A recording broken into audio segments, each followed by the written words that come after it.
We're now going to go to Act 3, our constituent questions. Again, the 5 video questions have been edited for brevity, and each candidate will have a 30-second opportunity to respond. We will repeat them for you. They will be followed by, and the reason we're going to repeat them for you is sometimes the audio is not great. They will be followed by the individual questions for each candidate.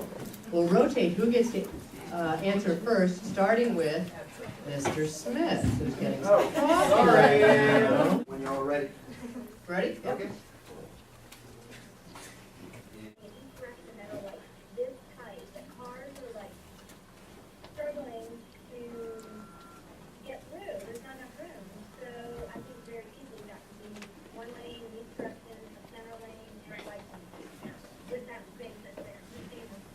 This. Very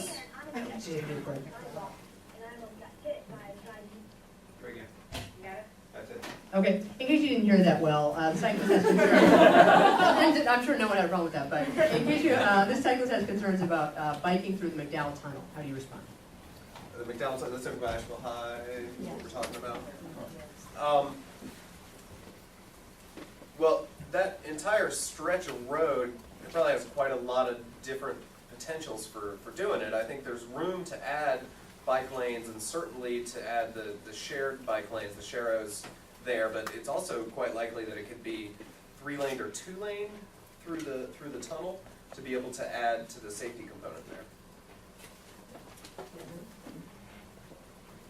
Oh, we're all addressing Yeah, this? there's 5 questions, and you each have 30 seconds to respond. Okay. Would you like me to repeat that? No. Okay. I heard in the beginning of that she was suggesting that we narrow it down to 3 lanes by making the middle lane a turn lane, I think she said.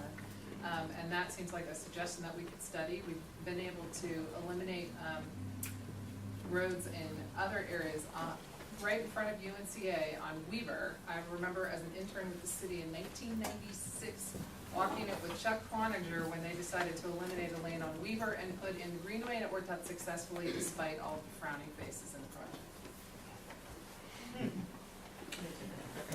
I can only concur, really, with both of them. I think 3 lanes can make real good sense there. That, except at rush hour times, that road is not terribly congested. I often use it to come up from Biltmore instead of coming up through town for that reason. And we certainly ought to make it easier for bike safety. I believe we ought to make it easier for bikes, and the only real time when it is congested is when the kids at Asheville High are getting out of school. And either we could come up with creative ways to make the lanes more conducive and have a safe bike lane on the side and shorten the length of the lanes in the highway, but I believe it can be done. Can you all hear me in the back? Yeah. Okay, good.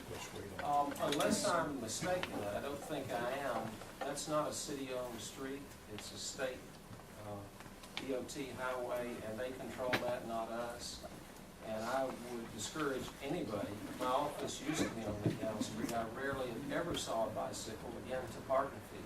But I would discourage anyone from riding a bike through that tunnel. It's not equipped for it, it's dangerous, it's very dangerous. Walk the bike. Our next question, this time it starts with Ms. Manheim. This one will work. All the rest of them will work. Okay. Hi, my name is Emily, and I'm from Asheville, North Carolina. And I want to know how much funding you are going to be putting into the public transit system. Because I would like to see more buses and other forms of public transit available to me. 45. I think funding is going to be our greatest challenge. I think Asheville's definitely moving in a policy direction that embraces multimodal transit. I don't think there's any doubt about that, and this group has done an excellent job of bringing this discussion to the forefront. We need to take a look at our transit budget and see how we can reprioritize it so that we focus more on multimodal transportation. I know in talking with others that Boulder made a move in this direction, and that's how they got it started, and that may be what we need to do initially. I apologize. That is 30 seconds to respond to these questions. I couldn't put a dollar figure on it, but I think that one of the things we can definitely do is increase the hotel tax, the room tax, and divert that money to infrastructure needs here in the city. We're the largest city in the state that doesn't get any of the hotel tax at all. And it seems to me that that makes no sense at all. We have one of the lowest taxes too. We could raise the room tax and get the state to allow us, we have to ask for the permission, but get them to allow us to do that, divert that money for infrastructure, including wages for drivers. Mr. Jackson? When dealing with the buses, funding has been a tough issue over the years. And when you deal with a system where we lose fundings back and forth, and it's tough for the people to get the money to bring in new buses, to update our buses. Our system is old, and we need to find a way to set more funds aside so we can get our transit system up and running more smoothly. I believe transit and jobs are two absolute best social services. That said, the degree to which we subsidize transit should be fair to other people. Currently, we put roughly $5 in state, federal, or local tax dollars in as a subsidy for every dollar of fare. We're reaching a point where it's not fair to those who are having to subsidize it. We have to find and maintain that point of balance.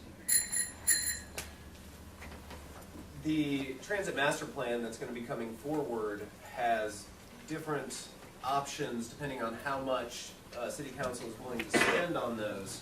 And we're going to have to have a look at each of the options, but I think that being able to reach out for some federal dollars on this is a really good idea. We've got some federal money coming in for some of the bike lanes downtown here through the Recovery and Reinvestment Act, and I think it's really going to be worth our time and effort to try to get the best transit plan we can. All right, that brings us to our next question. And I would like to know if there could be more than one bus in each route. You know, maybe one that leaves in intervals of 15 to 20 minutes apart. It would help sometimes with the maintenance of work. And being late to work more late, so it gets there for another hour. For those of you who didn't hear that, she would like to know if you could put more than one bus on each route at intervals of at least 15 to 20 minutes. And we'll start with Mr. Boxell. I think increasing frequency is important, and the only places we can do it to start with are those dense corridors. It would make a lot more sense to me to up the frequency, especially at rush hours, people, early and late when most of the people need to get to jobs. Cities that do that up their ridership immediately because, again, people know that if they miss the bus, they aren't going to miss the bus for an hour, and you just can't live your life that way. Frequency is very important because our roads are not the best in the world, and not the biggest, and a lot of the roads are not conducive for buses, but we're making it work, and I believe that we should have buses coming on a regular and consistent basis in 15 to 30 minute intervals so people can catch the bus, get where they need to be, because a lot of people walk to the bus and get there, and the bus just has zipped past them, and they have to wait hours upon hours just for another bus to come, and I don't think that's right. I was raised here. Back in the 50s and 60s, I can remember going to S&W. The buses ran every 15 minutes roughly back then. It was a private system. We had greater density, less affluence. Now people want to ride in cars, and that's the reality, and call it a blessing or a curse depending on your perspective. There's no arguments against frequency except cost. We're a small city. We're stuck with that. And we've got tough topography. We're stuck with that. And we're scattered all over the place. We're stuck with that. I'm really excited about the transit master plan because it takes into account the necessity for more frequent routes. There's going to be 30-minute routes going on the main transportation corridors in this transit master plan, which I plan to support if I am on council. I'm just going to clear my stuff over there. There's also new hubs going in addition to the downtown center here. There'll also be new hubs at AB Tech, Louisiana and Haywood, Louisiana and Patton. There's going to be a number of different hubs. So not only are we going to have more frequency, we're going to have more flexibility in how you use the system. Just to echo and be redundant about what already has been said, I think we're all in agreement that increased frequency is absolutely necessary. Well, not all of us are in agreement on it, but that increased frequency is necessary. It's the kind of thing, when I've lived in communities that have a successful bus system, it's the kind of thing where you just know it comes every 20 minutes. You don't have to go online and check a schedule, and you just say, well, I know I'll be able to go stand out there. I won't be out there too long, and a bus will come. And that's the kind of system we need, otherwise no one's going to be able to use it usefully.